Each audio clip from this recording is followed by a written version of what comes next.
일본 정부가 지난달 반도체 소재 품목을 수출 제외 대상으로 규제하고 한국을 백색 국가에서 제외하기로 한 이후 처음으로 일부 반도체 소재 수출을 허용했습니다. 한국으로의 일본 반도체 수출은 이제 명실상부하게 포괄 허가제에서 개별 허가제로 전환된 것으로 보입니다. 8일 업계에 따르면 니온 게이자이 신문에서는 일본이 일부 반도체 소재의 수출을 허용할 것으로 보도됐습니다. 이에 따라 지난달 4일 1차 규제 대상으로 지목된 플루오린 폴리이미드, 레지스트, 불화수소 이 세 가지 반도체 소재 중 불화수소가 일부 먼저 수출이 허가될 것으로 전해집니다. 이 같은 결정은 일본 경제산업성이 개별 심사를 실시한 결과 군사 전용 위험이 없다는 판단에서 내려진 것으로 알려졌으나 일본 기업 부담의 증가에 대한 우려도 결정에 영향을 미친 것으로 전해집니다. 개별 허가제의 전환은 삼성전자와 SK하이닉스 등 규제 품목 대상인 반도체 업체에는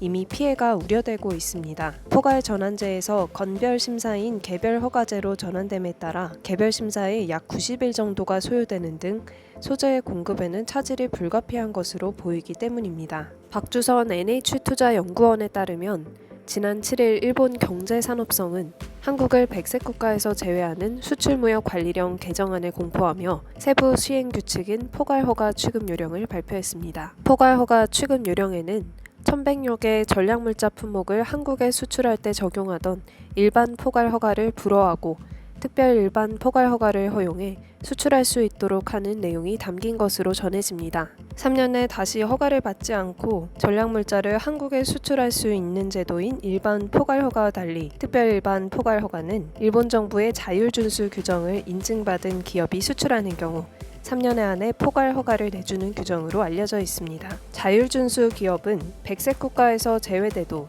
처리기간 일주일, 유효기간 3년짜리 특별 일반 포괄 허가를 받을 수 있어 한국이 백색 국가이던 때와 전략물자 수출에 큰 차이가 없게 됩니다. 이에 해당되는 중국, 대만, 싱가포르 등이 일본의 백색 국가가 아니어도 거의 유사한 지위를 누린 것에서 알 수 있습니다. 지난 7월 초 반도체 디스플레이 3개 소재 외에 추가 규제 품목이 지정되지 않은 것은 한국 정부의 거센 반발에 일본 정부가 한 발 물러선 것 아니냐는 관측도 제기됐으나 안심할 단계가 절대 아니라는 것이 우리 정부의 입장입니다. 일본이 개별 허가 품목을 지정하지 않았다고 해도 앞으로 시행세칙을 바꿔 얼마든지 개별 허가 품목을 지정할 수 있는 여지가 있다는 것이 산업통상자원부 고위 관계자의 설명입니다. 결과적으로 다른 품목에 대한 추가적인 개별 허가 언급이 없었던 점은 다행이나 안심하기보다는 예의주시해야 하는 것이 우리 정부의 상황입니다. 한편 일본 정부는 한국을 백색 국가에서 제외한 것이